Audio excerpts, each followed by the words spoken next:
So over the years, you may have noticed how much Doctor Who has changed. It started with a cheap low budget, monsters on a cardboard set, and then went to Daleks flying around London. The main thing that I would say has changed the most is definitely the Doctor. He started as an old cranky man, then he wore a mess of a coat, then he turned into a skinny car salesman, and then to a crazy old... oh, well, I guess he's back at the start now. Listen to me, listen. I just want you to think. Do you know what thinking is? It's just a fancy word for changing your mind. Sure, there's many more, but I'll get to that. So what is better, the new or the old? I was confused and lost, so I decided to ask some people in the outside world for the answers. My favourite's probably Tom Baker. Okay, the young guy, Matt Smith, the one with the dark hair with the flick. My favourite is probably William Hartnell. Right. My favourite Doctor is Christopher Eccleston. It used to be John Pertwee, but recently it changed to David Tennant, so I can't make a decision between the two of them. This really didn't help because many people didn't even know that Doctor Who existed, and some just didn't really want to be on camera. So then it came to my mind to just create a survey and ask people directly from their phones and computers. The survey went great.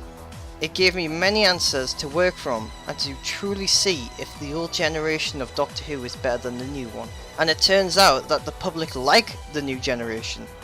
This surprised me a lot.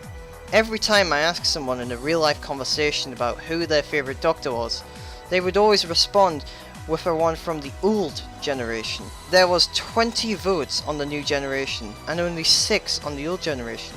This surprised me, as there is only 4 new generation Doctors and 8 old ones.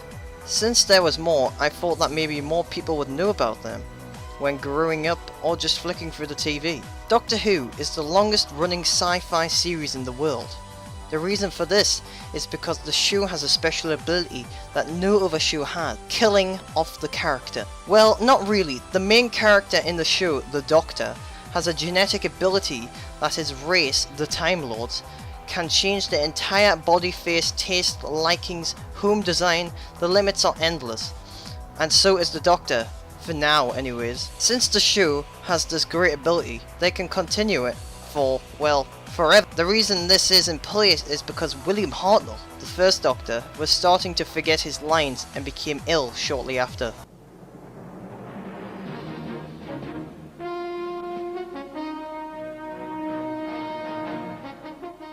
Not only has the Doctor changed, but so has the TARDIS and his wardrobe. What's a fluid link? No idea. But the TARDIS can't go anywhere without it. Who told you that? You did. Exactly.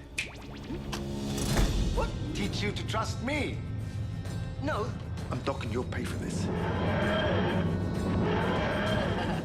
Whenever the Doctor regenerates, he will go back to his closet and pick a new pair of clothes. A bow tie, a skinny suit, a leather jacket, or even a hoodie.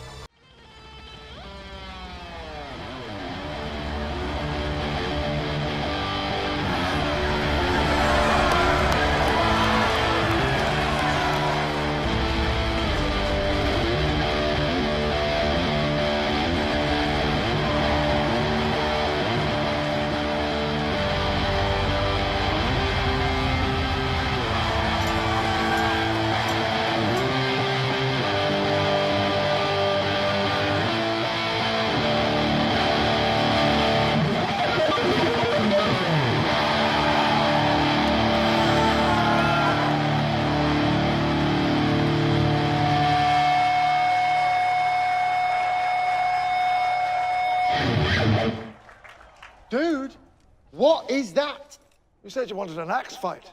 The Doctor will always look cool and professional, even if he goes too far with it.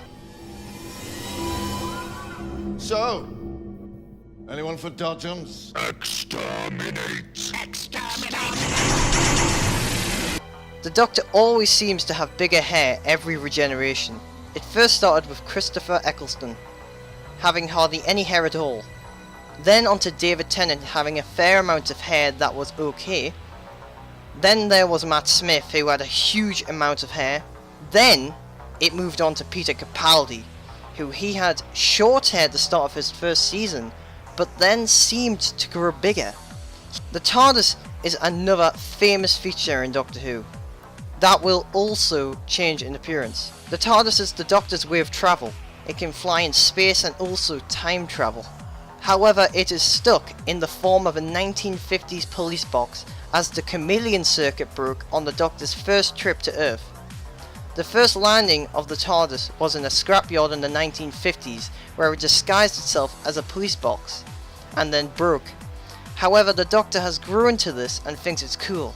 The interior, however, is bigger on the inside. It has over 1,000 interiors. Some are concept for future episodes and the Doctors, and some are old and have already been used.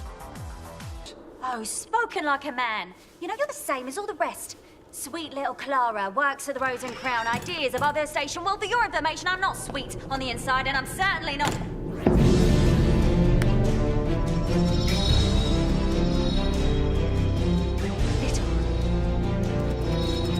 It's called the TARDIS. It can travel anywhere in time and space. And it's mine. My favourite TARDIS interior is probably Peter Capaldi's new one. It is very metallic with a real spaceship feeling. With huge levers and flashing lights, with massive explosions, it feels like a proper spaceship. The old interiors were silly and were not very friendly with your eyes. It was never symmetrical. Another feature with Doctor Who is the enemies. The Daleks are the Doctor's main enemy, and they always find many different ways to kill faster and more efficient. First off, the flying. Back in the old episodes of Doctor Who, the Daleks' main enemies was the stairs. Great big alien digging machine, defeated by a flight of stairs. One of the many ways the Doctor escaped the Daleks was by standing on stairs. It immobilized the Daleks, making them useless, as their lasers can only aim up so high. Of any malfunctions? And that would be another Dalek. Yes. Stairs! But then over the years, the Daleks found a new evil way to kill their enemies: flight. Yes, the Daleks finally conquered the stairs and can now fly in space and over cities, making them more efficient and faster.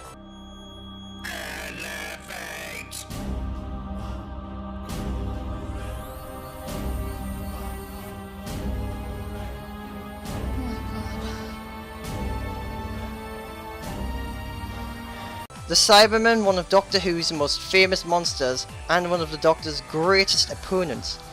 They have stalked our screens for over 46 years and changed their appearance on several occasions, but still remaining the same cybernetic creatures on a quest to conquer and upgrade the universe. So anyways, what was your favourite Doctor and why? Write it down in the comments for some great feedback. And thank you for watching. I have been William Crone and this has been my college YouTube review show project.